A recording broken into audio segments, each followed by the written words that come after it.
Olá, meus amigos e minhas amigas, tudo bem com vocês? Eu sou Gustavo Eugênio do CGE Consultoria e Estudos Jurídicos e hoje eu estou aqui de volta para dar continuidade a essa série de vídeos sobre algumas profissões, algumas áreas de trabalho. E hoje eu estou aqui para conversar com você sobre uma área de trabalho que não é muito comum e não é nem tão falada muito na nossa sociedade, mas ela é de extrema importância, pois é graças a ela que tanto na parte comercial como parte turística, ela também é importante. Quero conversar com vocês sobre o marítimo e sobre a marinha mercante. Mas antes de mais nada, pessoal, eu peço que vocês acionem o sino de notificações para que o YouTube perceba que esse é um conteúdo relevante para você. Peço também que vocês deem um like nesse vídeo que irá ajudar o canal e peço também que vocês compartilhem esse vídeo para que outras pessoas também tenham acesso a esse conteúdo de direito do trabalho. Minhas amigas, meus amigos, hoje eu tive essa ideia de falar esse tema específico e não muito comum do nosso dia a dia, falar do marítimo e da marinha mercante. Por que que isso é importante? Olha, pessoal, por exemplo, a marinha mercante é uma área da marinha que eles são ligados à parte civil. Eles inicialmente fazem o seu curso no EFON e depois eles vão para o ramo civil atuar na parte do comércio, transporte de mercadorias, transporte de pessoas, e tem muitas informações, muitas áreas ligadas à marinha mercante e as marinhas mercantes do mundo inteiro, vocês não percebem, mas elas estão sempre atuando, trazendo equipamentos, trazendo maquinário, circulando pelo mundo com mercadorias. E além da marinha mercante, tem aquele marítimo. O marítimo ele pode ser pesqueiro, o marítimo também pode ser aquele profissional ou aquela profissional que trabalham em alguns cruzeiros. Tenho certeza que muitos de vocês aí talvez já tenham feito viagens em cruzeiros. Então esse marítimo ele também possui uma legislação específica e é da marinha mercante e do marítimo que eu estou conversando aqui com vocês. A primeira informação ou a primeira dúvida que a gente tem é a seguinte: será que o marítimo ou a marinha mercante ela segue os mesmos critérios, a mesma normatização de todos os profissionais, ou seja, da CLT? Pois é, isso gera muitas dúvidas. Até determinado aspecto, você precisa entender que sim, precisa entender os requisitos do contrato de trabalho, previstos ali a partir do artigo 442 e 443 da CLT. Como eu sempre digo para você, quando se encontram preenchidos os requisitos do contrato de trabalho, vocês lembram quais são eles? Subordinação, habitualidade, onerosidade, realizado por pessoa física e de forma pessoal ou personalíssima. Esses são os requisitos, as características do contrato de trabalho que você irá encontrar lá nos artigos 442 e 443 da CLT. Também você precisa encontrar o seguinte: você precisa saber o que é empregado e o que é empregador, lá nos artigos 2º e 3º. Como eu disse para você, ele está falando ali o artigo 3º desses requisitos. E você, conhecendo todas essas informações, você já começa a perceber ali a criação do contrato de trabalho e o preenchimento desses requisitos. Esse é o primeiro ponto. Ultrapassado isso, que talvez seja a parte mais fácil dessa nossa conversa, o que gera muitas dúvidas e que tem gerado muitas dúvidas é em qual a norma deverá ser aplicada ao marítimo, ao trabalhador na marinha mercante, por exemplo. Olha só o que acontece. Na prática, há muitos e muitos anos, o marítimo e o profissional da marinha mercante, eles seguem uma normatização das organizações e da Organização Internacional do Trabalho. Existem várias convenções internacionais da OIT que regulam várias áreas de trabalho. Isso aí não é novidade para nós. E dentre essas convenções da OIT, temos algumas convenções ligadas à marinha mercante, ligadas ao mercado do marítimo, também temos muito nesse sentido. E o que acontece? Como é que a gente vai colocar ali o grau de importância e como é que vamos entender qual é a sua aplicação? Sempre tivemos essa dúvida, porque até determinado momento, o que acontecia? Quando as embarcações elas estavam em mares nacionais, alguns entendiam que seria a legislação do país que seria aplicada. No nosso caso aqui, a legislação brasileira. Mas fato é, meus amigos, que temos aqui não só as convenções internacionais da OIT, temos as convenções da OIT. Muitos entendem aqui no Brasil que além das convenções da OIT, também se aplicam os acordos coletivos de trabalho e as convenções coletivas de trabalho. E por que não aplicaria os acordos e convenções coletivas de trabalho? Até porque você, minha amiga e meu amigo, sabe muito bem que o artigo 7º da Constituição da República, ele prevê e garante a aplicação dos acordos e convenções coletivas de trabalho, principalmente naquilo que trouxer maior benefício para o trabalhador. E é essa que sempre foi a discussão. Primeiro, as empresas sempre entenderam o seguinte: não se aplica a CLT porque, em regra, quem rege toda essa normatização do marítimo e da marinha mercante são as convenções da OIT. Fora as convenções da OIT, nós temos aqui no nosso país, através dos nossos sindicatos, assinaturas de acordo coletivo de trabalho e convenção coletiva de trabalho. Tudo isso seria suficiente para normatizar todo esse grupo, não havendo necessidade de aplicação da CLT.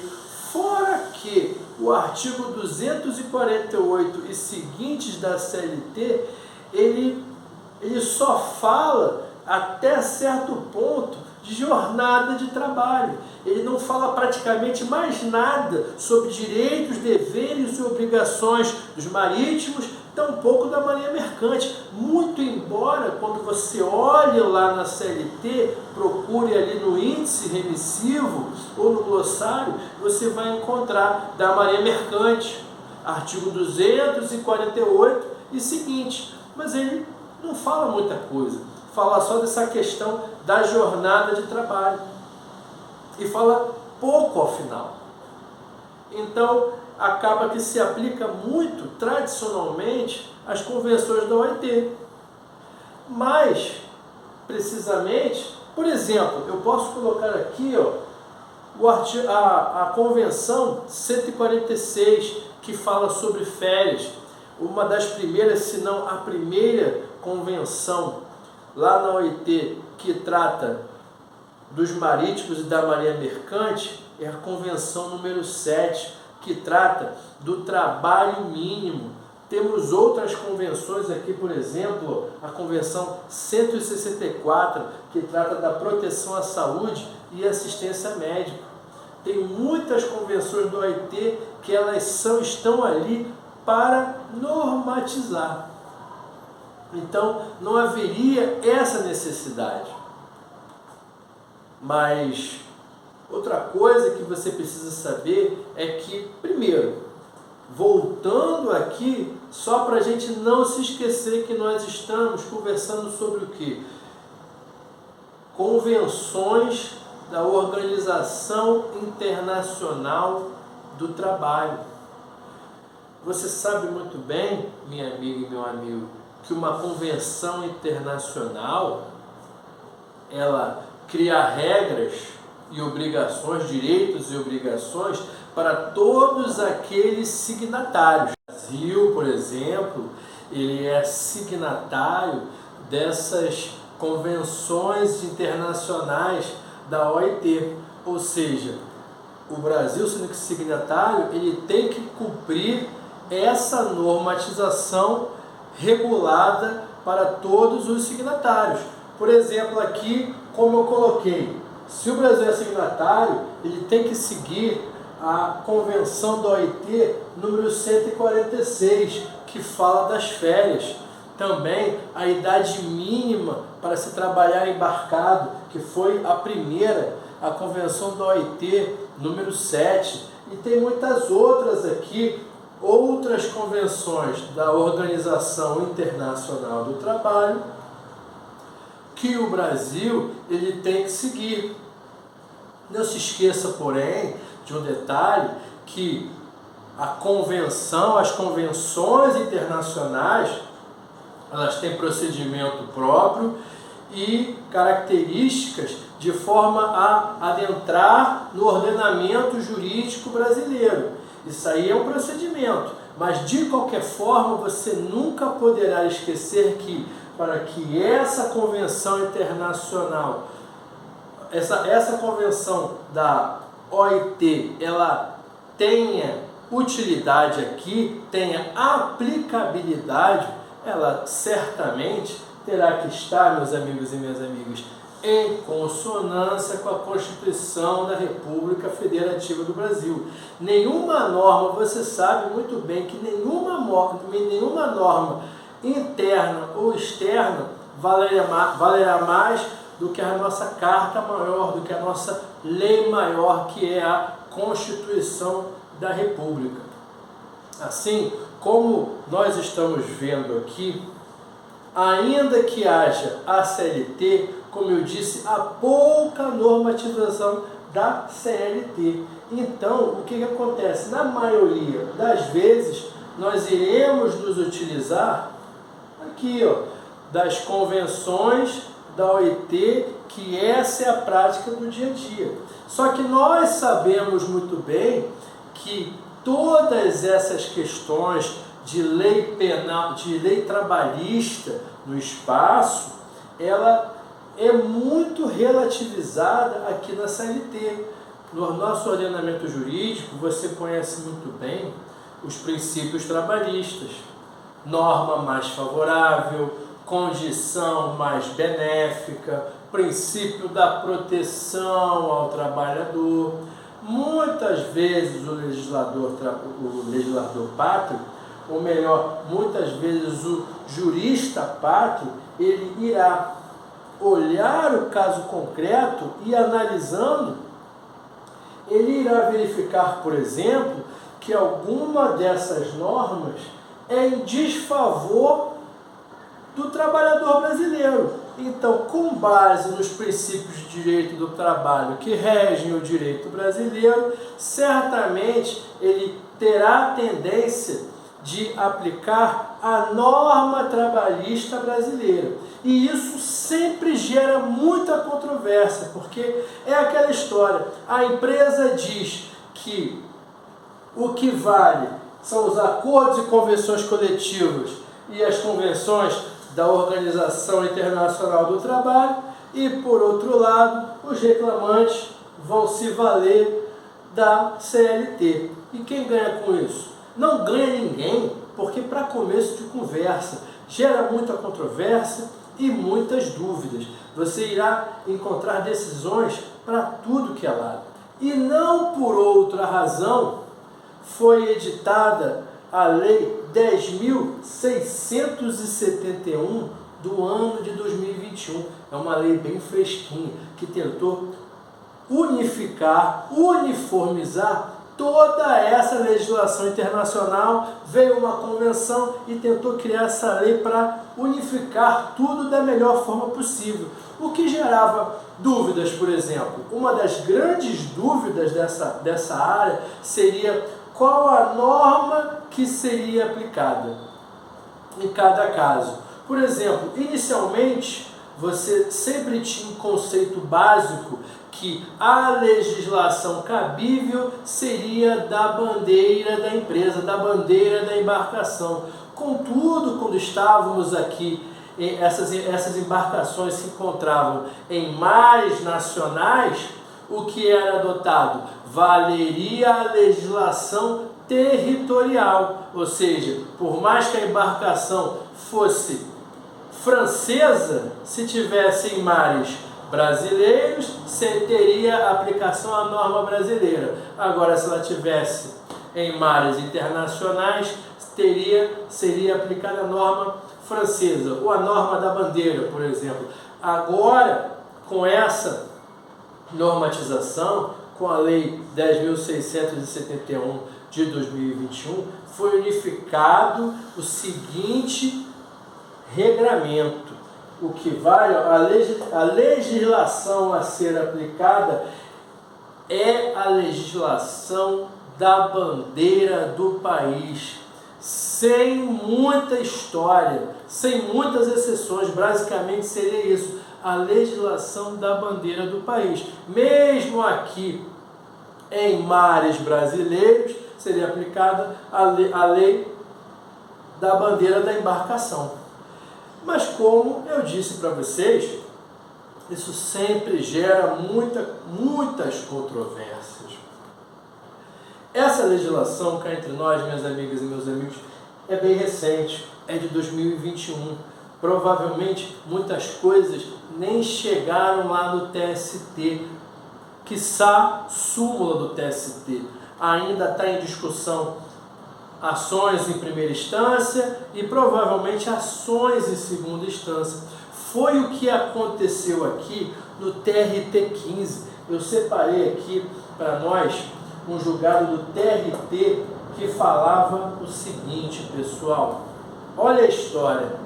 A funcionária, ela era funcionária de uma empresa de cruzeiro marítimo, e ela trabalhava uma jornada de 8 da manhã à meia-noite.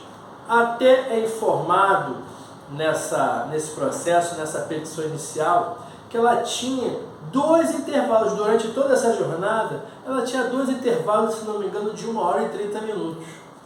E logicamente a empresa entendia que estava tudo regular, conforme as convenções da OIT e convenções e acordos coletivos dos sindicatos, mas por outro lado, essa reclamante, através do seu advogado, pleiteou dano existencial, e o Tribunal de São Paulo condenou a empresa em dano existencial, entendeu pela ocorrência do dano existencial, entendendo que essa jornada de 8 da manhã à meia-noite ultrapassava todos os limites do ser humano. E com base em quê? Com base aqui, na Lei 7.064, e dizendo o seguinte: se aplica a lei mais favorável, e falava aqui que se aplicaria a lei nacional. Aplicando-se a lei favorável, entendeu o quê? Que essa jornada não guardava consonância com a jornada prevista no artigo 58, 59 e, por que não, 248 e seguintes da CLT, daquela parte que fala unicamente, exclusivamente ali da Marinha Mercante, da jornada da Marinha Mercante. Tudo bem, meus amigos e minhas amigas? Eu espero que vocês tenham gostado desse tema, gostado desse vídeo. Peço que vocês dêem um like, compartilhem e eu desejo a vocês um grande abraço e até a próxima.